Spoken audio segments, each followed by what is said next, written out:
বাউল শিল্পী আবুল সরকারকে ফাঁসির আদেশ দিয়েছেন আদালত। সকালে এই আদেশ দিয়েছেন জেলা ও দায়রা জজ মুন্সি মোহাম্মদ মশিউর রহমান। মানিকগঞ্জে ধর্মীয় অনুভূতিতে আঘাতের অভিযোগে শাস্তির দাবিতে আলেমদের বিক্ষোভ। ইসলাম অবমাননার অভিযোগে গ্রেফতার বাউল শিল্পী আবুল সরকার আদালতে স্বীকারোক্তিমূলক জবানবন্দি দিয়েছে। বাউল শিল্পী আবুল সরকারের কঠোর শাস্তির দাবিতে মানববন্ধন ও বিক্ষোভ মিছিল অনুষ্ঠিত হয়েছে।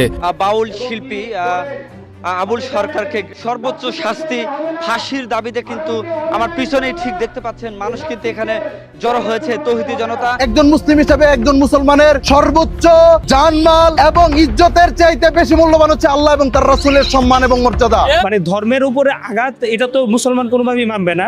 শয়তানের অভাব আছে, শয়তান তো কিয়ামত পর্যন্ত থাকবে। তো উনি নাস্তিক। মানুষে যে ওনারে মারছে বা পিটাইছে, এটা আমি মনে করি যে একদম উচিত কাম করছে। পুরা নাচের মধ্যে এত নাচ কেন? আরে নাচতে কইছে, এই জন্যই তো এত নাচ। পবিত্র কোরআনের একটি সূরার আয়াত নিয়ে এভাবেই ব্যঙ্গ করছেন বাউল শিল্পী আবুল সরকার। তিনি প্রশ্ন রেখে বলেন, সূরা নাচে এত নাচ কেন? এরপর নিজে উত্তর দেন, নাচতে বলেছে তাই এত নাচ। পবিত্র কোরআনের সূরা নিয়ে এমন বিকৃতি ও অশালীন মন্তব্য করায় ক্ষুব্ধ প্রতিক্রিয়া জানিয়েছেন নেটিজেনরা।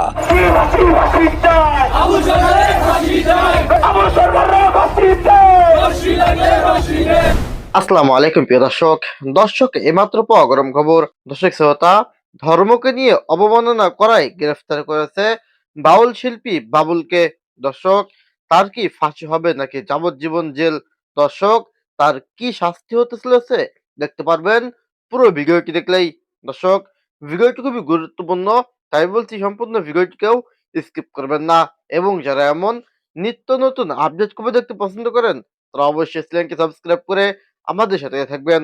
দর্শক, তাই আর বেশি কথা না বাড়িয়ে চলুন বিস্তারিত ভিডিও দেখে আসি।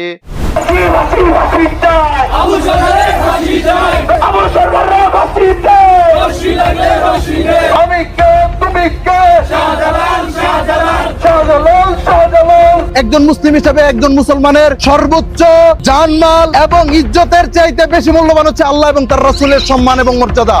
এই সরলতার সুযোগে তারা যদি ধাপের পর ধাপ আমাদের ধর্ম, নবী, কোরআন, ইসলাম এবং মুসলিমকে নিধনের চেষ্টা করে, তাহলে আমরা আর সোচ্চার থাকবো।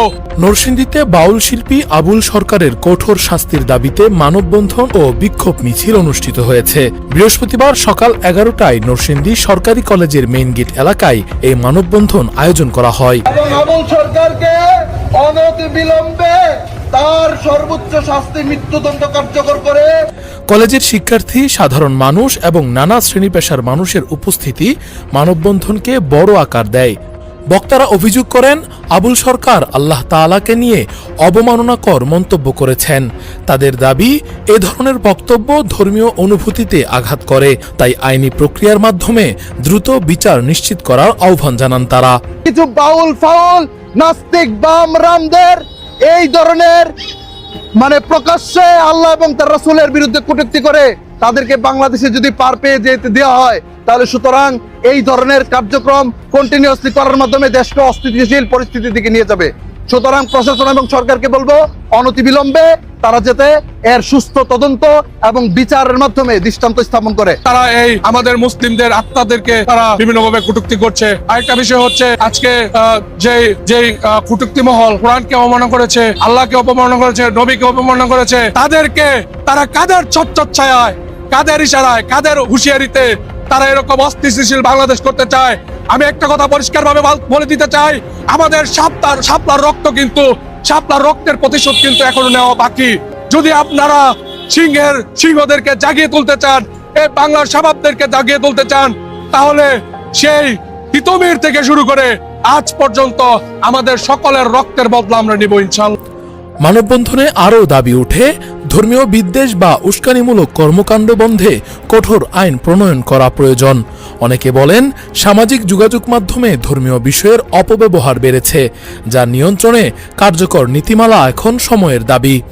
যে একজন বাউল শিল্পী, সে প্রকাশ্যে অনেকদিন যাবৎ সূরা নাসকে নিয়ে সে বাজে মন্তব্য করেছে এবং আমাদের রব আল্লাহ তাআলাকে নিয়ে যিনি অনেক খারাপ মন্তব্য করেছে, যেটা একজন মুসলমানের কখনো শোনার পরে সে ঘরে বসে থাকতে পারে না। আমাদের ইমানের দাবি আমরা পালন করার জন্য রাস্তায় চলে আসছি। আমরা চাই সর্বোচ্চ শাস্তি তার মৃত্যুদণ্ড হোক। মুসলমানদের মুখের ভাষা বোঝার চেষ্টা করুন। যদি না চেষ্টা করুন তাহলে ছাত্র জনতা আবার মাঠে নামবে, মুসলমানরা আবার মাঠে নামবে। মানববন্ধন শেষে নরসিংদী সরকারি কলেজ চত্বর থেকে শিক্ষা চত্বর পর্যন্ত একটি বিক্ষোভ মিছিল বের হয়। মিছিলে নানা স্লোগানে পুরো এলাকা মুখরিত হয়ে ওঠে। ফাঁসি ফাঁসি ফাঁসি চাই, আবুল সরকারের ফাঁসি চাই, আবুল সরকারের ফাঁসি। আমাদের কথা হচ্ছে যে আল্লাহ কর্তা আমাদের সৃষ্টিকর্তা, এর উপরে যে কেউ, যে রাজনৈতিক দল হোক, বাউল হোক, আমাদের সাধারণ মানুষের যে একটা ওই মানে দুর্বলতা আল্লাহর প্রতি এবং রসুলের প্রতি, কোনো কিছুই আমরা মেনে নিতে পারি না। কারণ এটা হচ্ছে যে একমাত্র আল্লাহ তাআলা আমাদের সৃষ্টি করেছে, নবী রসুল পাঠাইছে শুধু আমাদের দিক নির্দেশনা দেওয়ার জন্য। রাজনৈতিক দল বা কোনো ব্যক্তির নির্দেশনা আমরা মানব না। এবং যেটা করছে মানুষে যে ওনারে মারছে বা পিটাইছে, এটা আমি মনে করি যে একদম উচিত কাম করছে। কারণ কি, আল্লাহর উপরে জুলুম করা বা আমাদের নবীদের উপরে যে লোকগুলো জুলুম করে আর যে বিশ্রী ভাষায় গালি বা কথাগুলো বলছে, সেটা সাধারণ মানুষ মেনে নিতে পারতেছে না। কারণ এটা আমরা সাধারণ মানুষ, আজকে আমি প্রতিবাদটা দেখছি এবং আমি প্রতিবাদ করছি সাধারণ মানুষ হিসাবে। আর রাজনৈতিক দলের হিসাবে এটা হইলো যে সামনে ইলেকশন, এরা ফয়দা লোড়ার জন্য একটা গোষ্ঠী নিয়ে এরা কাজ করতে আছে, ঠিক আছে। কিন্তু এটা অরিজিনাল তারাও যদি চিন্তা করে, তাদের সৃষ্টি করছে কি তার মা বাবাও না, এটা আল্লাহ তাআলা এদের সৃষ্টি করছে বিধায় এরা পৃথিবীতে আসতে পারছে। আমার মনে হয় সুস্থ মস্তিষ্কেরও হতে পারে, কিন্তু উনি নাস্তিক। একজন নাস্তিকের পক্ষে সবকিছু বলা সম্ভব। তাদের কোনো নাস্তিকের পক্ষ নাস্তিক, কিন্তু একজন মুসলমান এবং আল্লাহ বিশ্বাস করে, কোরআন বিশ্বাস করে, সে কখনো কোরআনে যা আছে এর বাইরে যায় একজন মানুষ কি বললো সেইটাকে সমর্থন দিবে।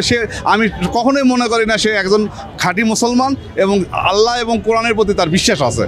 কোরআন এবং আল্লাহর প্রতি যার বিশ্বাস থাকবে, সে মানুষের কথাই কখনোই পরিচিত হবে না, উৎসাহিত হবে না। পুলিশে সোপর্দ করছে সেটা ঠিক আছে, কিন্তু বর্তমানে যে রাজনৈতিক প্রেক্ষাপটে যারা এই বিভিন্ন কথাবার্তা বলছে সেটাও ঠিক না। সো সেখান থেকে সবাইকে বিরত থাকা উচিত। সৃষ্টিকর্তা নিয়ে কটূক্তি করা ঠিক না। হ্যাঁ, আইন প্রণয়ন করা উচিত, যেহেতু আমাদের এটা ইসলামিক বেজে একটা কান্ট্রি, সো এরকম একটা আইন প্রণয়ন করা উচিত।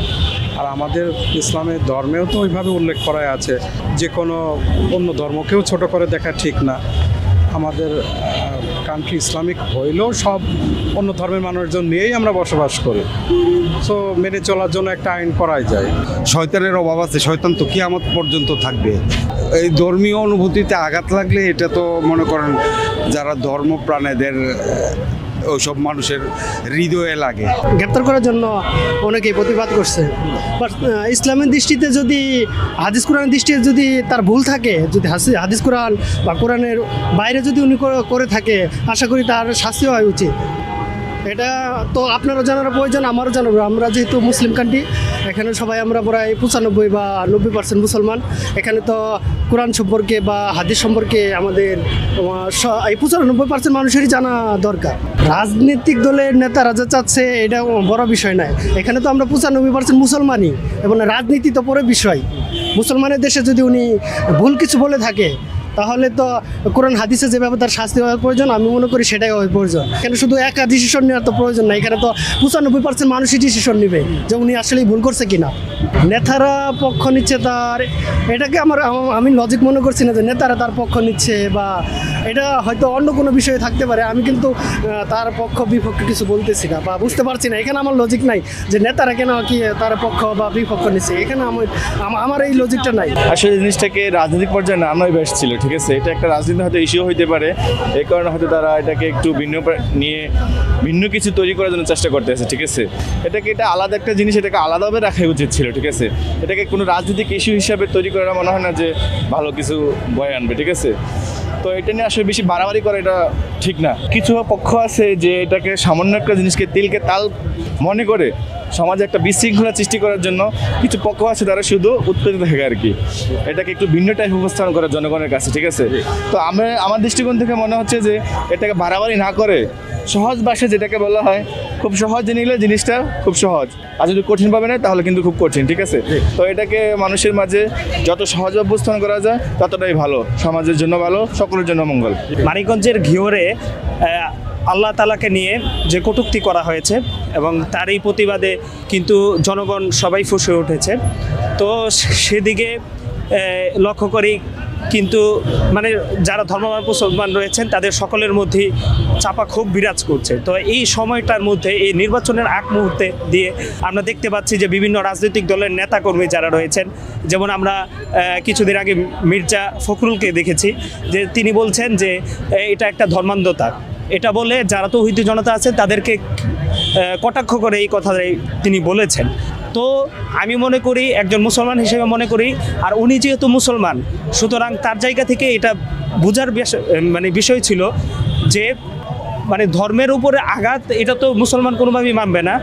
তো সেই হিসেবে যে জায়গায় আল্লাহ তাআলাকে নিয়ে সরাসরি কটূক্তি করা হয়েছে, সুতরাং এটা দেখে মনে হচ্ছে যে আগামী যে নির্বাচন হবে সেই নির্বাচনের মধ্যে প্রতিদিন প্রায় 1-2 হাজার করে ভোট বিএনপিরা হারাতে বসবে, এটাই আমরা দেখতেছি।